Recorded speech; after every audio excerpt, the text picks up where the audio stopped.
Thank you, Chair. Delegates, Brendan Carr proposing the motion on behalf of the Cabinet and District Branch. Delegates, this motion is intended to introduce legislation which will ensure that all employees are treated equally and treated fairly. The transfer of undertakings for the protection of employment, or TUPE as is better known, is designed to protect the terms and conditions of employment when the transfer of a business takes place.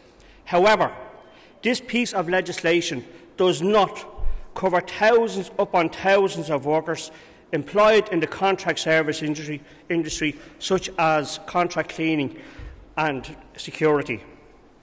As a result of a famous case known as the Suzanne case, the European Court of Justice done a U-turn on the interpretation and the meaning of the EU directive on the transfer of undertakings, and has left a serious flaw in the way the employment rights of employees of service contractors are decided. As a result of this case and its negative impact on both employees and on good employers, and that has to be mentioned, the UK Labour Government introduced legislation in the form of a special supplementary definition, which means that TUPE will apply to employees in the contract service industry. This has resulted in employees in the UK being treated better, being treated fairer and not more equal than their counterparts in most other jurisdictions in the EU, including Ireland. It is of course permissible under the directive for governments to make provisions more favourable to employees than apply under the directive, and this is what has happened in the UK. You'll be also pleased to know that our Fine Gael colleagues will be happy that their employer friends, or many of them, are also in favour of introducing such legislation.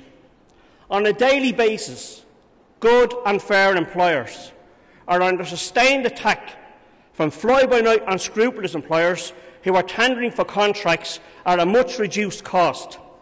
These unscrupulous employers are able to do this by ignoring the rights and benefits of existing staff and instead employing new staff on much less favourable terms and conditions of employment.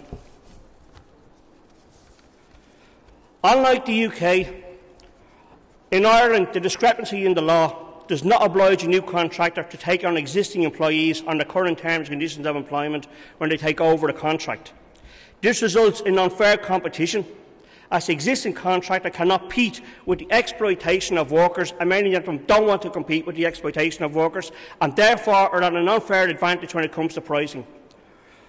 Unfortunately, delegates, much of the austerity measures inflicted on the workers of this country are a decision outside the control of the Labour Party. However, the workers of this country still look up to the Labour Party to represent them and defend their interests. Labour and government have to make tough decisions to ensure the future prosperity of our country, and many of these decisions are being paid for by the workers of this country, while at the same time the exploitation of these same workers is taking place, and that's nothing but a disgrace. We're all too familiar with the term the race to the bottom. Brendan, could you conclude, please? Finish now, Chair. We're all too familiar with the term race to the bottom, and it's being thrown around a lot. But one of the most vulnerable employment sectors in our society is the service sector, and this race is turning into an out-and-out sprint. We therefore have no choice but to treat this as a matter of national urgency. Delegates, the injustice is happening on our watch, and it has to be fixed on our watch. We have to deliver a message, and a message to someone that Looney left protesting outside, that when Labour can help, Labour will help. When Labour can make a difference, Labour will make a difference. And when Labour can introduce legislation to stop the exploitation of workers, Labour will introduce legislation to stop the exploitation of workers. Delegates, I urge you to support this motion.